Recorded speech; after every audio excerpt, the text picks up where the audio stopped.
POCSO కేసులో నిందితుడికి శిక్ష పడే విధంగా కృషి చేసిన భరోసా సిబ్బందిని అభినందించిన మెదక్ జిల్లా ఎస్పీ డివి శ్రీనివాసరావు 6 సంవత్సరాల బాలికపై జరిగిన ఫోక్సో కేసులో శిక్ష పడే విధంగా విశేష కృషి చేసిన మెదక్ భరోసా సిబ్బందిని మహిళా భద్రతా విభాగం అదనపు డీజీపీ శ్రీమతి చారు సిన్హా ప్రశంసా పత్రాన్ని అందజేశారు.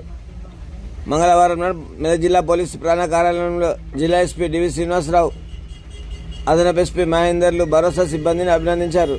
విషయంలో భరోసా సిబ్బంది న్యాయ సలహాదారు అడ్వకేట్ శ్వేత బాధితురాలికి న్యాయస్థానంలో ప్రశ్నోత్తరాలు సిద్ధం చేసి బాధ్యతను సున్నితంగా చేపట్టారు.